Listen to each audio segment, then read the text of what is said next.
What's up, players? Chris here from the old CBM 10 channel. We have ourselves an engine update. It's a good update, but it could be a better update. Let's get into it. All right, guys, thanks for coming back. If you watched part one of this video, you know that my 21 Harley Davidson Sportster S, well, it had a little engine issue, we'll say.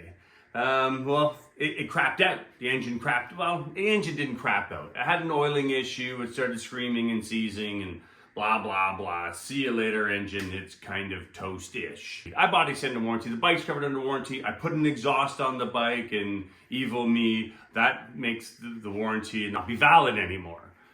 You know, and I had a lot of people in the comments on my last video. That was a great video, so I really appreciate everybody watching and commenting and thumbs-upping it. That was pretty cool. That was probably one of my better videos to date, so I appreciate that one. Thank you very much for watching. A lot of people in the comments, not a lot. Actually, let me back that a little bit. A lot of people in the comments were very nice, hoping me the best, wishing me luck. Amazing. You know, we need a little bit of good luck right about now, and the positive stuff, you know, that's good stuff, man. You know who you guys are. But enough of me being nice to you. That's over. We're done with that. The rest of you guys saying I'm stupid and I'm dumb, it's on me, I did this, I should have did that, I should have did this. Well, you're wrong! Let me tell you that right now, you're wrong. Harley Davidson's gonna pay for a very large amount of this engine rebuild. That's the good stuff. The bad stuff is they wanted me to pay about $2,900 for additional repairs, because the claim, 2,900, I don't know the numbers. The claim is only going to cover $11,200 of the repair. So if you have a Harley, if you have an exhaust on it, I think that's pretty much all you could probably do is have an exhaust on. If your engine pops, you're not shit out of luck. Your warranty will cover it. How should I say this? I don't like when people are wrong, I don't like when I'm wrong, but in this case, I love that you guys were wrong. It's fantastic. Only a small percentage of you guys, only a small percentage. Most of us, big percentage. Positive, great people, small percentage.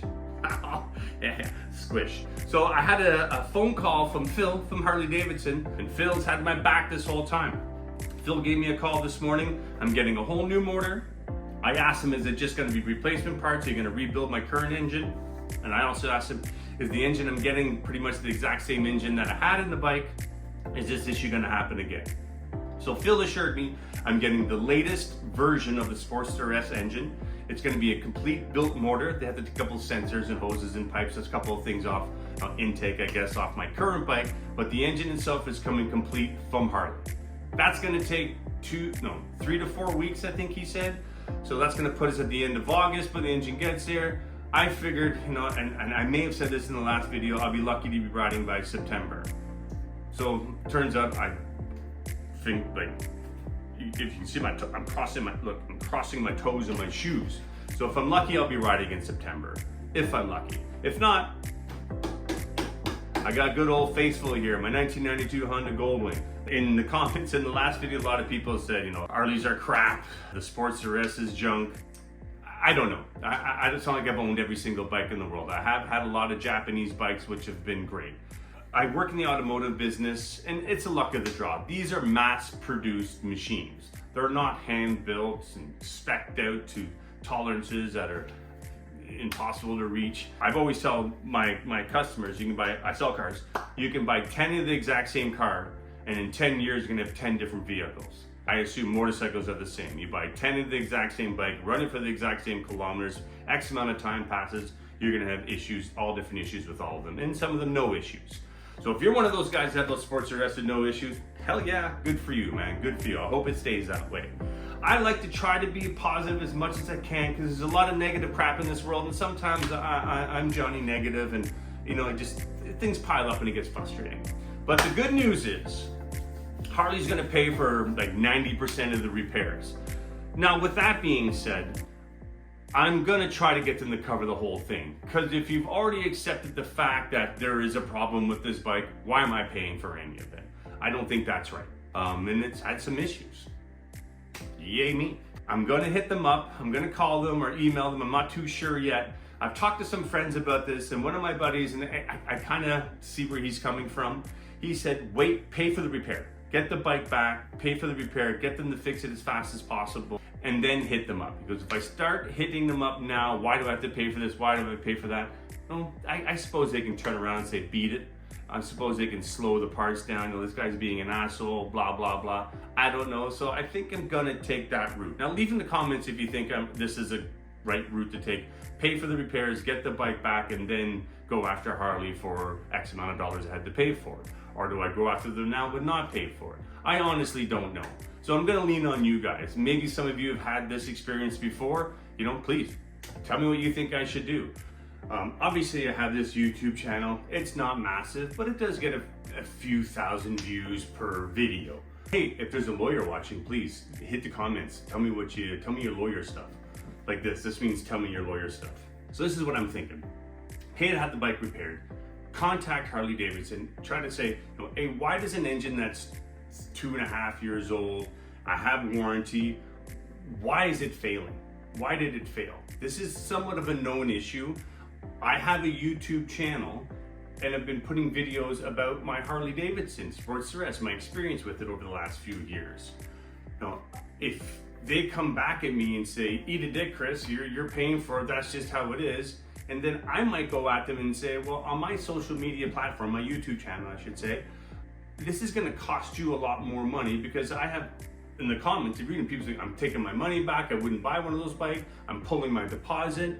If I kind of tell my platform, my people, and thank you people, if I tell them this is what they said to me, they kind of screwing me, Harley, you're gonna lose way more money in loss of sales than you are just paying for my repairs, covering what you should recover, covering what you should cover, covering what you should cover. That's right, that makes sense, I think. It is a new bike to the market. Obviously, there's been some issues with it. You know, I have extended warranty. I've only put like 10,000 kilometers on the bike, which is like 6,000 miles in 2.5 years. In Canada, I'm lucky to ride 6 months a year. It's really more like 5 months a year, really. So the bike doesn't really get a whole ton of use. It's had a bunch of issues on year 2. Year 3, I can't even ride it. Now, to me, this is unacceptable. The bike is 2.5 years old, I have warranty, the engine lets go, and I have to pay for a portion of the repair. Why are you passing the buck on to your customers who bought your product, who bought the extended warranty, and frankly, you're trying to screw me? Yes, you're covering thousands of dollars of it, but you should cover all of it. This isn't my mistake. This is Harley Davidson's mistake, I think. So my theory is pay for the bike, send them an email or call them, try to recoup my money. If they tell me to beat it, I'm gonna go on my YouTube channel and say, this is what they said. So you know what, guys? Don't buy Harley Davidson Sportster S. Don't. Because if something goes wrong and you're covered in warranty, well, there's a good chance they're not gonna cover it. And I don't wanna do that. That's the last thing I want to do. Because that's just, you know, me kind of being a crybaby. You know, I kind of like Google reviews, I call it the crybaby corner, so people go to be a crybaby. But I spent thousands and thousands of dollars of my hard-earned money on your product, and your product is failing and you know it. You shouldn't pass that buck on to the consumers. That's my thought. Tell me if I'm wrong, or tell me if I'm right, and tell me if you think that's what I should be doing. I think that's what I should be doing. What do I know? I'm just some chump up in Canada living in an igloo. I am super glad that I'm getting a complete built motor. It's kind of what I wanted. And not that I don't have faith in the techs, but I think a built motor from the factory is gonna be better than a mechanic or technician at a dealership just rebuilding my motor. Say, oh, this part's no good, change it with that part. Maybe. I don't really know. Because the factory built the last engine and, well, that only lasted 2 years. So who knows? Again, luck of the draw. I'm sure there's technicians out there that can build an engine way better than the factory can. And I'm sure there's technicians that can't. Something could be missed. I don't know. I'm not a technician. I'm just a guy who likes to ride bikes. Well, that's my update, man. I just kind of wanted to touch base with you guys, let you know what's going on. I guess probably the next update, well, I would like to go see the bike apart. So I'm gonna contact Phil, and he said he's gonna let me know when the engine comes. So I'm gonna try to get some footage of them with the bike taken apart, new motor going in, maybe unveiling the engine, pulling it out of the crate. I'm gonna try to do that one. So that's like 3-4 weeks away. But let me tell you, I'm happy as pie because I'm not getting screwed out of $13,900 to continue riding the bike that has warranty. That's a good feeling, let me tell you. It's tasty and it tastes delicious. If you're new to the channel, there is going to be a part 3, maybe even a part 4. to see what's going on with this bike. Please subscribe, hit the notification, so you can see what happens quickly to me. Rock on to the Break It Down players. Until the next video, peace out.